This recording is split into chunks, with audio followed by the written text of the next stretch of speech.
Bismillahirrahmanirrahim. Assalamualaikum warahmatullahi wabarakatuh. Innal hamdalillah nahmaduhu wa nasta'inuhu wa nastaghfiruh. A'udzu billahi min shururi anfusina wa min sayyiati a'malina. May yahdihillahu fala mudilla lahu wa may yudlil fala hadiya lahu. Asyhadu an la ilaha illallah wa la syarika lahu. Wa asyhadu anna Muhammadan abduhu wa rasuluh sallallahu alaihi wa alihi washabihi wa man tabi'ahum bi ihsan ila yaumiddin, amma ba'd. Ma'asyiral ikhwani wa akhwati fid din, azani Allah wa iyyakum rahimani wa rahimakumullah.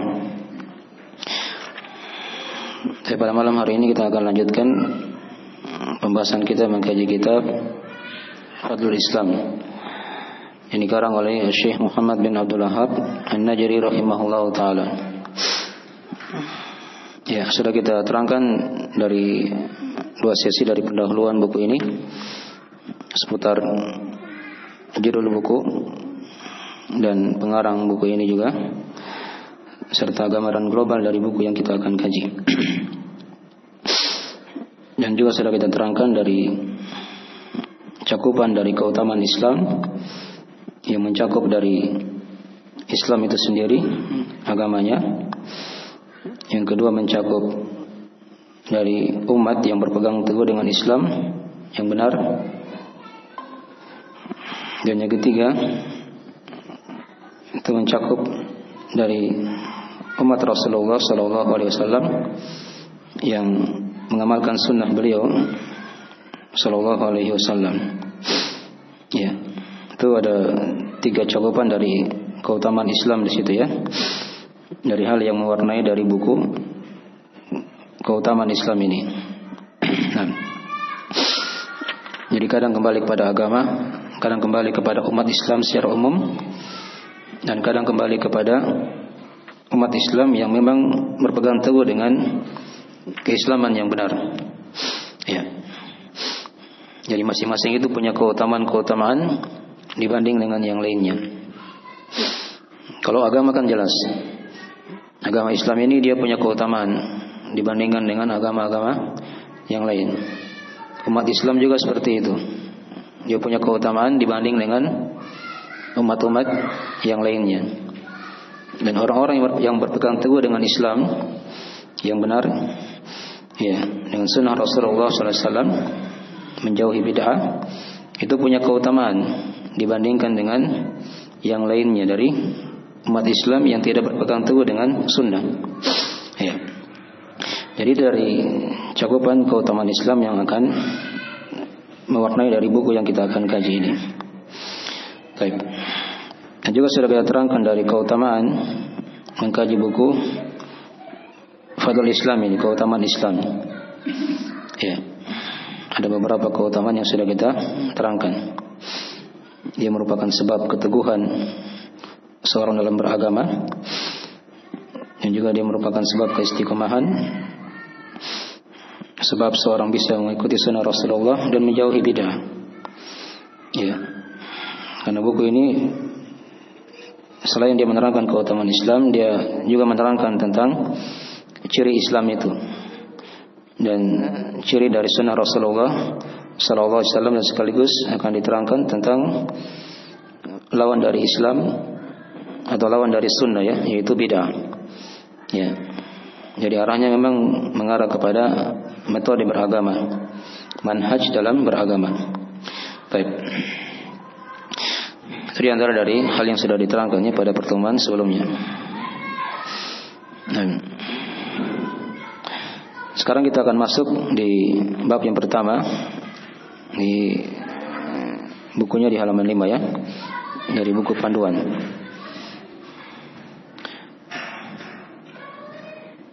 Baik.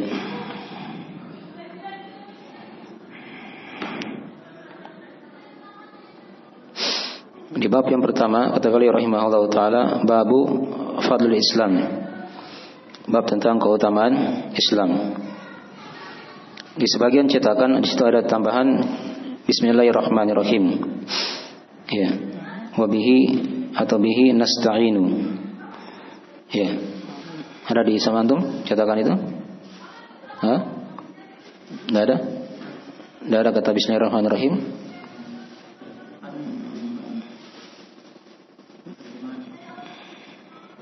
Ada bismillahnya di depan sebelum masuk bab pertama.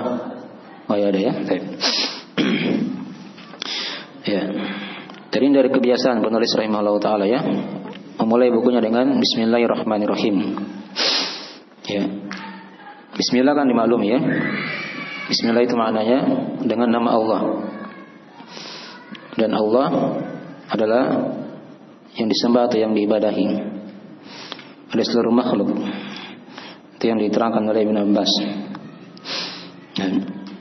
Adapun nama Ar-Rahman dan Ar-Rahim itu dua nama dari nama Allah yang maknanya mirip. Ya, dari kata rahmat. Dari kata rahmat. Yang Maha merahmati. Hanya ada perbedaannya ya. Kalau Ar-Rahman itu diterangkan oleh para ulama, di antara maknanya adalah yang Maha memiliki rahmat yang sangat luas, mencakup seluruh alam semesta ini. Dan adapun Ar-Rahim, dia Allah yang memiliki rahmat yang khusus yang diberikan pada orang-orang yang beriman saja dari hamba-hambanya. Ya. Itu dari makna ringkas Bismillahirrahmanirrahim. Ya. Nah, dan penulis rahimahullah taala memulai bukunya dengan Bismillahirrahmanirrahim itu dengan 3 sebab ya. Ini sudah kita sering ulangi juga di pembahasan buku. Ya. Yang pertama karena mencontoh Al-Qur'anul Karim. Karena seluruh Al-Qur'an pada tiap surahnya dimulai dengan Bismillahirrahmanirrahim. Kecuali satu surah, yaitu surah apa? Surah At-Taubah atau surah Al-Bara'ah. Nah, dia langsung bersambung dengan surah Al-Anfal tanpa ada Bismillahirrahmanirrahim di awalnya. Ya, dan itu dibahasnya di ilmu-ilmu tafsir tentang masalah itu. Ya. Jadi seluruh surah Al-Quran diawali dengan Bismillahirrahmanirrahim. Jadi penulis rahimahullah taala mencontoh hal tersebut. Ya. Bukunya juga beliau awali dengan Bismillahirrahmanirrahim. Kemudian yang kedua, dari makna atau dari faedah memulai buku dengan Bismillahirrahmanirrahim karena mencontoh sunnah Rasulullah Sallallahu Alaihi Wasallam. Ya. Dan karena dari sunnah Nabi ketika beliau memulai tulisan ya dalam perjanjian-perjanjian atau surat-surat beliau kepada para raja itu dimulai dengan Bismillahirrahmanirrahim. Ya, itu diterangkan dalam hadis-hadis ya. Nah, secara ringkasnya seperti itu. Ya, ada hadis diterangkan oleh sebagian ulama, walaupun sebagian ada yang mensahihkan, ada sebagian yang melemahkan. Di situ kata Nabi, katanya diterangkan kullu amrin dzibalin la yubda'u fihi bismillah fahuwa abtar. Setiap perkara yang tidak atau yang memiliki hal yang atau memiliki perkara yang penting yang tidak dimulai dengan Bismillahirrahmanirrahim, maka dia dari perkara yang terputus. Ya. Itu hadis ada silang pendapat di kalangan ulama ya. Ada yang menguatkannya, ada yang melemahkannya. Tapi secara umum memulai dengan Bismillahirrahmanirrahim atau Bismillah secara umum di sebagian dari kegiatan kita itu dari hal yang disunahkan. Ya. Walaupun di sebagian keadaan ada yang lengkap. Bismillahirrahmanirrahim. Ada juga yang hanya apa? Bismillah kan? Ya. Yang jelas nama Allah disebut di situ ya. Nah, itu alasan yang kedua ya. Penulis memulai bukunya dengan Bismillahirrahmanirrahim. Ya. Kemudian yang ketiga dari alasan penulis memulai bukunya dengan Bismillahirrahmanirrahim adalah karena mencontoh dari kebiasaan para ulama salaf dari masa dahulu ya. kebiasaan dari para ulama salaf dari masa dahulu. Baik. Seluruh dari atau kebanyakan dari mereka memulai bukunya dengan Bismillahirrahmanirrahim. Ya. Walaupun ada pembahasan di masalah syair-syair, ada pembahasan di situ ya, apakah boleh menggunakan bismillah atau tidak. Tapi kalau dia hal yang tulisan biasa yang bukan syair, itu dari hal yang telah dimaklumi dari kebiasaan para ulama dari masa dahulu. Ya.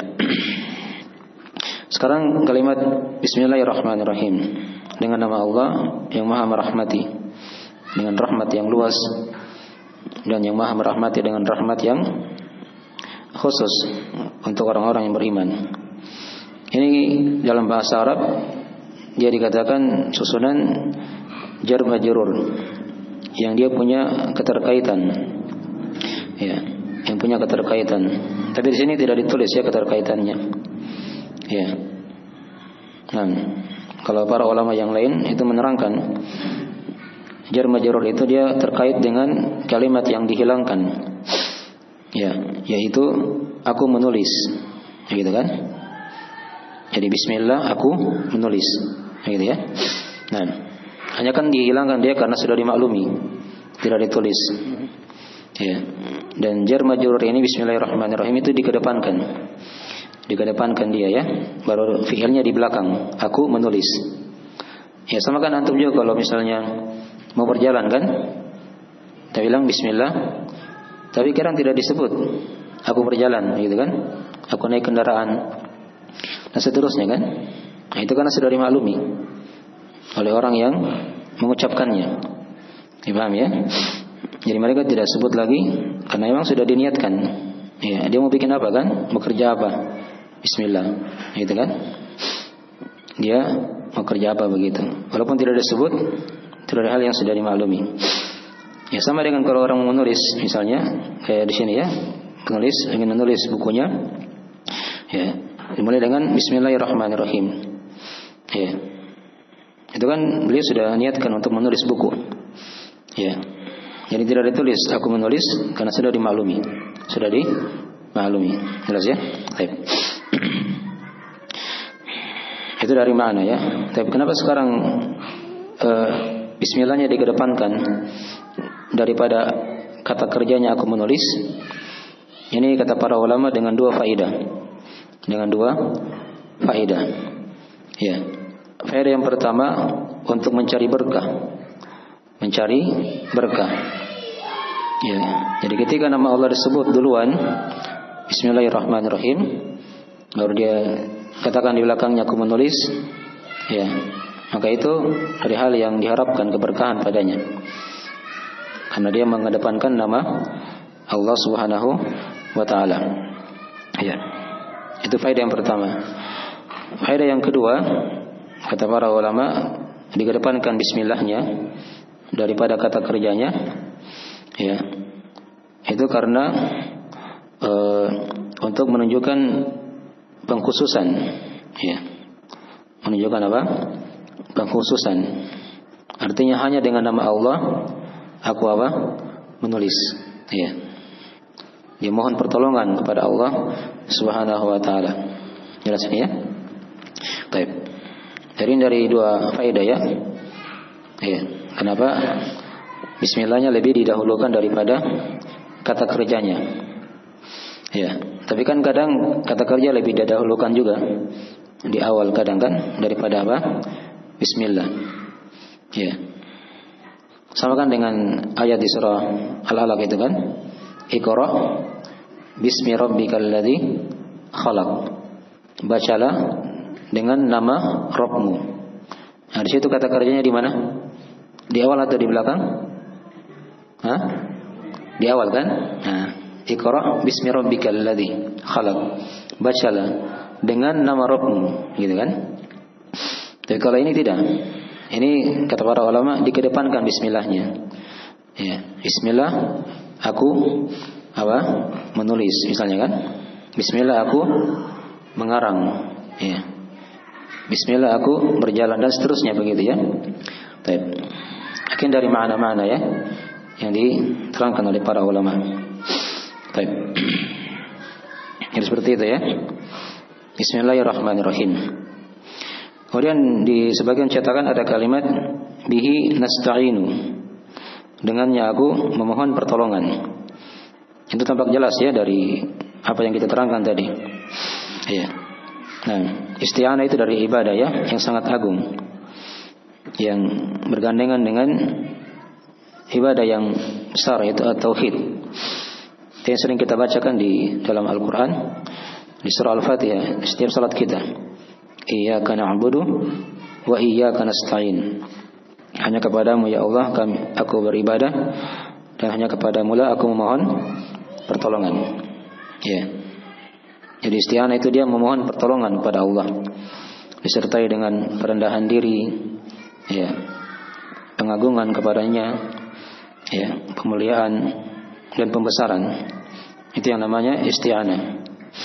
Dan ini dari ibadah yang harus hanya dipersembahkan kepada Allah Subhanahu wa ta'ala. Kapan dia serahkan pada selain Allah, maka dia akan menjadi kesyirikan, menjadi isti'anah yang diharamkan, masuk dari kategori kesyirikan.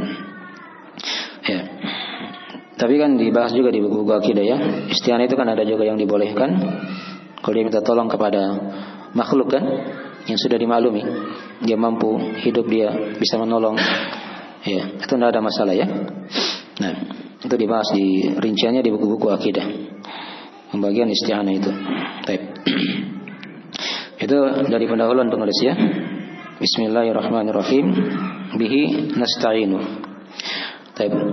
Kemudian sekarang beliau masuk di bab yang pertama dari buku ini, itu bab Fadlu al-Islam. Ya. Bab tentang keutamaan Islam.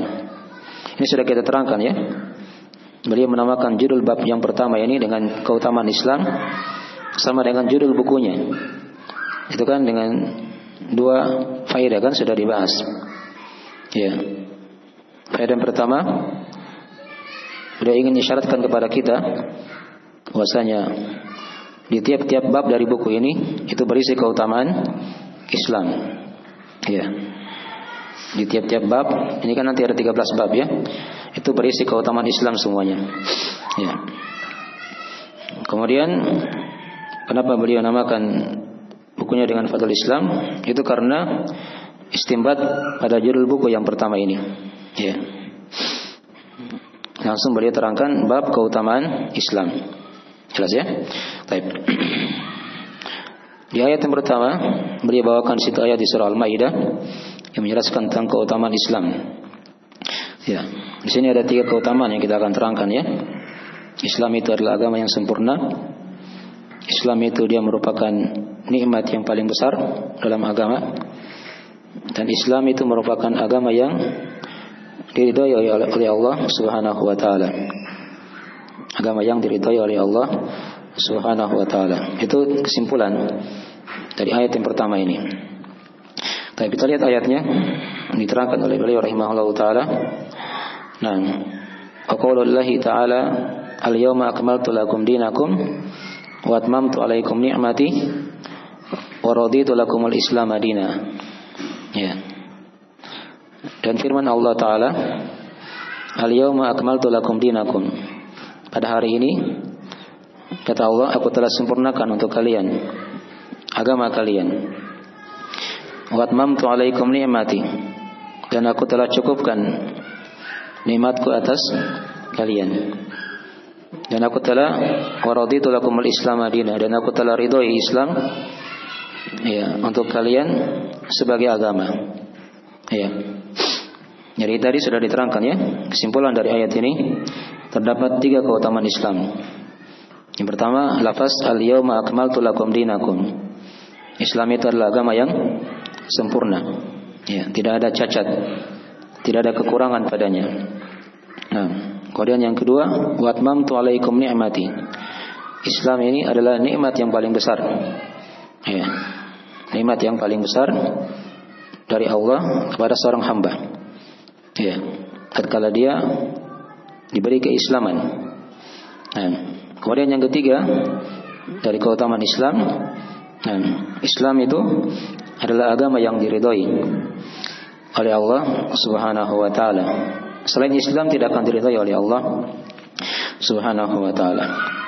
Baik, itu 3 kesimpulan dari keutamaan Islam. Baik. Sekarang kita lihat dari pembahasan ayat ya. Kita lihat dari penafsiran ringkas ayat ini. Ya. Jadi diterangkan tadi di situ al-yauma, pada hari ini. Ya. Maksudnya pada hari apa ketika turunnya ayat ini? Ya. Ayat ini turun di Haji Wada ketika itu ya. Di tanggal 9 Dzulhijjah. Ketika Nabi SAW wukuf di Arafah. Di hari Jumat setelah salat Asar. Setelah salat Asar. Ya, di tahun ke-10 Hijriah. Nah, itu hari turunnya ayat ini ya. Di hari Arafah. Ya. Di tahun atau di tanggal 9 Dzulhijjah di tahun ke-10 Hijriah. Nah, di tahun ke-10 Hijriah. Tatkala Nabi SAW wukuf di Arafah di hari Jumat setelah salat Asar. Setelah salat Asar. Baik. Al-yauma akmaltu lakum dinakum. Pada hari ini aku telah sempurnakan untuk kalian agama kalian. Din di sini bermakna agama ya. Bermakna agama. Walaupun dimaklumi dalam ayat-ayat Al-Quranul Karim, kadang lafaz din itu bisa bermakna hari pembalasan. Ya, seperti di ayat di surah Al-Fatihah kan? Apa ayatnya? Malik Yaumiddin. Ya, penguasa atau yang memiliki hari hari agama? Ya, hari pembalasan. Lafaznya sama. Yaumiddin, hari din. Ya, itu hati-hati ya, jangan sampai salah menerjemah maknanya. Nah, itu sudah 2. Kadang bermakna agama, keyakinan yang diyakini oleh seorang, dan kadang bermakna hari pembalasan. Kemudian makna yang ketiga, kadang din juga bisa bermakna amalan. Ya, bisa bermakna amalan. Ya, itu diterangkan dalam surah Al-Bayyinah yang sudah sering juga dihafal ya. Wa ma umiru illa liya'budullaha mukhlishina lahud-din hunafa. Ayat yang kelima ya di surah Al-Bayyinah. Dan tidaklah mereka diperintah kata Allah kecuali agar mengikhlaskan ya, din itu, amalan tersebut hanya untuk Allah. Hanya untuk Allah. Ya. Ketaatannya diikhlaskan hanya untuk Allah Subhanahu wa taala. Itu 3 makna din ya dalam Al-Qur'an. Nah, tapi di sini dia bermakna agama ya, hal yang diyakini oleh seorang. Al-yauma akmaltu lakum dinakum wa atmamtu alaikum ni'mati, dan aku sempurnakan untuk kalian nikmatku. Ya, nikmat di sini kata para ulama ada 2 makna. Ada 2 makna. Ada nikmat agama, ada nikmat dunia. Ya, seluruhnya telah disempurnakan oleh Allah Subhanahu wa taala. Nah, ya, mencakup nikmat agama dan nikmat dunia. Baik. Kalau nikmat agama kan jelas di situ ya, karena itu dirinci oleh para ulama. Tatkala Nabi itu berada di Mekah, ya, beliau kan tinggal di Mekah berapa tahun? Sudah diterangkan di surah Salat ya, 13 tahun. Ya. Hukum-hukum yang turun di Mekah itu bermulai dari perintah salat. Ya, perintah apa? Salat. Tidak ada hukum hal yang lain yang diturunkan oleh Allah kecuali salat saja. Beliau salat di Mekah 3 tahun kan, baru hijrah ke Madinah. Nah, di Madinah itu sudah turun rincian hukum di situ. Turunlah rincian hukum masalah puasa, masalah zakat. Ya, walaupun di Mekah sudah ada perintah membayar zakat, tapi rinciannya itu ada di ketika Nabi sudah hijrah ke Madinah. Ya, turun seluruh hukum-hukum syariat. Ya, sampai di hari ini ya, di hari turunnya ayat ini di tahun 10 Hijriah, itu sudah hampir semua hukum-hukum sudah turun. Ya, sudah turun. Kecuali kata para ulama sebagian hukum yang berkaitan dengan warisan. Ya, karena ada jeda ya, karena ini kan tanggal tahun 10 Hijriah, bulan Dzulhijjah kan, bulan terakhir. Nabi kan wafat di bulan berapa? Rabiul Awal tahun 11 Hijriah. Berarti masih ada berapa bulan itu? Ada bulan Muharram, ada bulan apa? Safar. Masih ada sekitaran 3 bulan. Kalau ditambah dengan turunnya ayat ini kan? Ini kan awal-awal bulan Dzulhijjah. Jadi di situ kata para ulama masih ada ayat-ayat yang turun juga, sebagian ayat. Ya. Ada ayat masalah warisan, ya, masalah kalala ya dibahas di situ. Ada ayat masalah riba, ini turun di akhir-akhir kehidupan Nabi. Dan juga ada sebagian ayat di surah Al-Baqarah. Ya. Nah, itu diterangkannya oleh para ulama. Ya. Jadi maksudnya ayat ini kalau kita dengar para ulama yang mengatakan ayat yang terakhir turun itu surah Al-Maidah ayat 3, itu memang sebagian pendapat, satu pendapat ya. Tapi ada pendapat yang lain yang mengatakan di antara ayat-ayat yang terakhir turun itu surah Al-Maidah. Karena ketika turunnya ayat ini itu hampir seluruh dari hukum syariat sudah sempurna. Kecuali sebagian hukum yang kata para ulama yang lain masih ada yang belum turun. Ya, walaupun sebagian ulama yang lain tadi mengatakan sudah turun semua dengan turunnya ayat ini kan. Itu dua pendapat ya, dari pendapat para ulama dalam memahami al-yauma akmaltu lakum dinakum. Baik. Ya, ada yang memahami sudah turun hampir seluruhnya dan ada yang mengatakan sudah turun seluruhnya. Sudah turun seluruhnya. Baik. Itu karena mereka berpendapat kalau yang mengatakan sudah turun seluruhnya berarti ayat ini ayat yang paling terakhir turun kan? Tapi kalau yang mengatakan sudah hampir seluruhnya turun berarti ayat ini mereka katakan dari ayat-ayat yang terakhir turun. Ya, bukan yang paling terakhir, tapi ayat-ayat yang terakhir turun. Dipahami ya? Baik. Jadi dari rincian turunnya ayat ini ya. Baik. Al-yawma akmaltu lakum dinakum. Wa atmamtu alaikum ni'mati wa raditu lakum al-islam madina, dan aku ridhoi Islam sebagai agama untuk kalian. Ya. Islam di situ bermakna Islam yang bermakna khusus. Ya, yang sudah diterangkannya di pendahuluan buku ini. Itu Islam yang dibawa oleh Nabi kita Nabi Muhammad sallallahu alaihi wasallam. Itu yang disempurnakan oleh Allah. Ya, itu yang dicukupkan nikmatnya. Dan itulah agama Islam yang diridhai oleh Allah Subhanahu wa taala. Wa raditu lakumul islama dinan.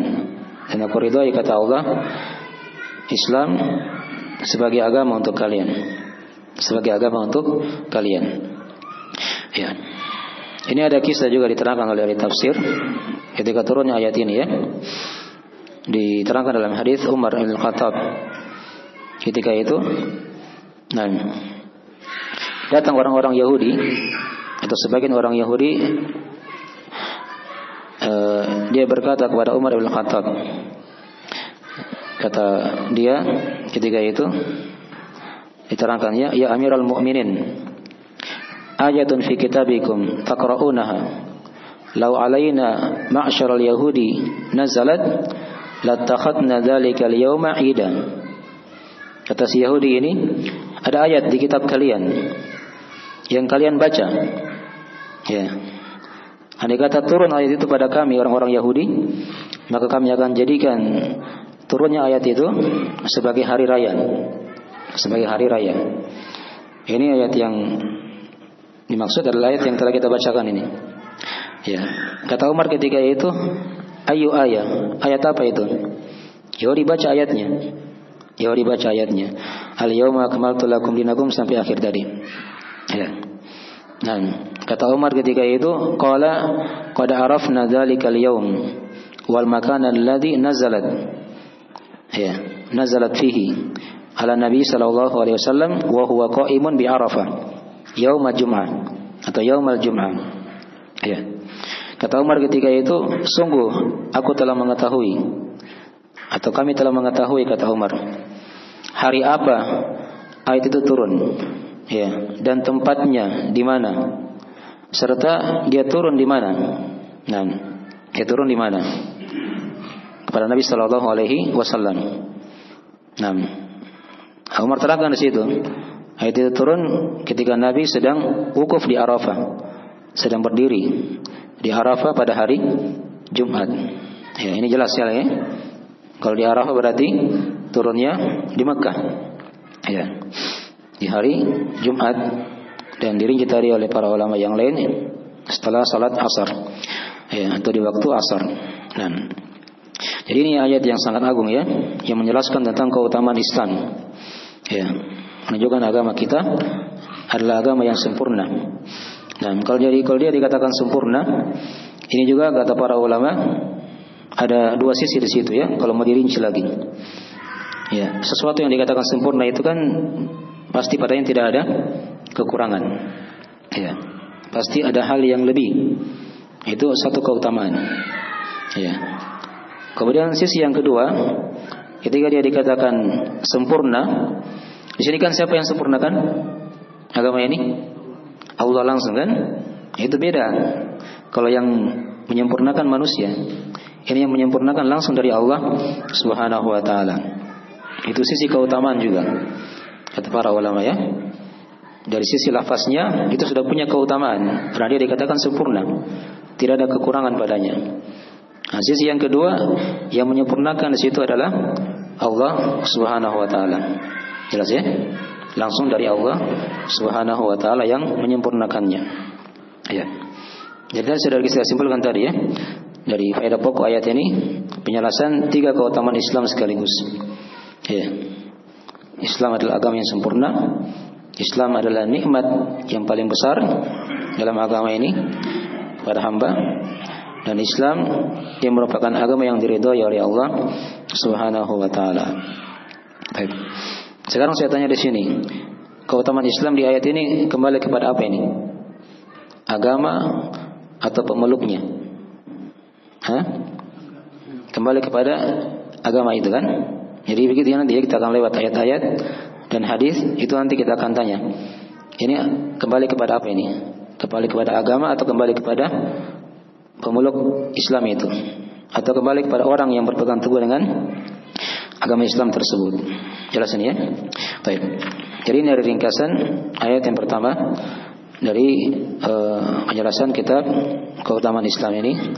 Baik. Dan nanti insyaallah taala berikutnya kita akan masuk ayat yang kedua. Baik. Waktunya sudah cukup ya, kita terangkan agak panjang.